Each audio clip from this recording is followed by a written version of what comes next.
इतनी भीड़ जुटाने की इजाजत कैसे मिली? कोरोना को लेकर एहतियात क्यों नहीं थे? सोशल डिस्टेंसिंग के नियम ताक पर क्यों? एंट्री पॉइंट पर सुरक्षा के इंतजाम क्यों नहीं? भीड़ का अनुमान था तो पर्याप्त इंतजाम क्यों नहीं? तय तादाद से ज्यादा लोगों को जाने की इजाजत क्यों? वैष्णो देवी मंदिर में साल 2022 के पहले ही दिन भगदड़ के चलते हुए दुखद हादसे की वजह कुछ युवकों के बीच विवाद था। केंद्रीय मंत्री जितेंद्र सिंह ने इस बारे में बताते हुए कहा कि गेट नंबर 3 पर कुछ नौजवानों में कुछ बहस हुई थी और फिर इनमें से किसी को धक्का दिया गया और इस दौरान लोग भागने लगे।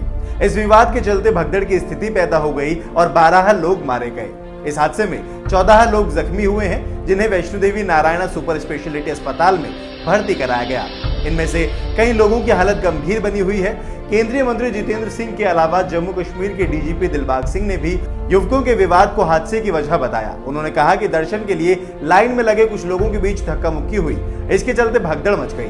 डीजीपी दिलबाग सिंह ने कहा, बहुत अफसोस की बात है कि रात लगभग 2:30 बजे के करीब गेट नंबर 3 पर लाइन लगी हुई थी, जिस दौरान ये धक्का मुक्की के बाद भगदड़ मची और उसके बाद ये हादसा हो गया। हालांकि ऐसा पहले कभी हुआ नहीं था। उनके मुताबिक ये कहना है कि नवरात्रि में तो बहुत बड़ी संख्या में श्रद्धालु आते हैं। हादसे के बाद यात्रा कुछ देर के लिए रोकी गई थी, लेकिन अब इसे फिर से शुरू कर दिया गया है। पुलिस के वरिष्ठ अधिकारी मौके पर मौजूद हैं। स्थिति का जायजा लेने के बाद यात्रा फिर से शुरू की गई है।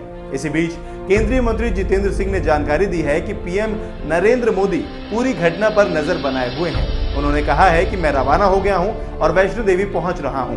बता दें कि पीएम नरेंद्र मोदी केंद्र सरकार की ओर से मृतकों के परिजनों को 2-2 लाख रुपए की मदद का ऐलान कर चुके हैं। इसके अलावा घायलों को भी 50,000 रुपए की मदद का फैसला किया गया है। जम्मू कश्मीर सरकार ने भी मृतकों के परिजनों को 10 लाख रुपए और घायलों को 2 लाख रुपए की मदद देने की घोषणा कर दी है। कुछ चश्मदीदों का कहना है कि वहां भीड़ बहुत अधिक थी।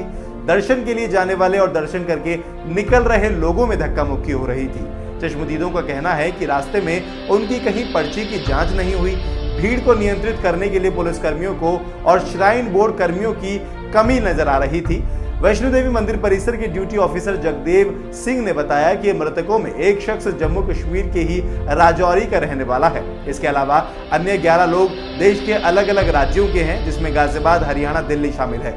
अब तक 7 लोगों की पहचान कर ली गई है। 5 अन्य लोगों की पहचान का प्रयास भी किया जा रहा था, लेकिन उम्मीद है कि जल्द ही उनकी पहचान भी कर ली जाएगी। आपको बता दें कि मंदिर में करीब 70 से 80 हजार श्रद्धालु पूजा अर्चना के लिए पहुंचे थे।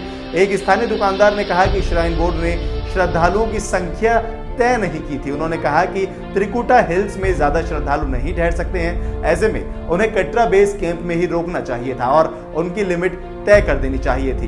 खैर, वैष्णो देवी में हुए हादसे के बाद से पूरे देश में शोक की लहर है और सभी लोग परेशान हैं और गमगीन माहौल बन चुका है। जहां पीएम ने भी एक तरफ ट्वीट करके वैष्णो देवी हादसे पर दुख जताया है, तो वहीं तमाम मंत्री, तमाम सेलिब्रिटी और तमाम लोग भी इस हादसे पर दुख जता रहे हैं।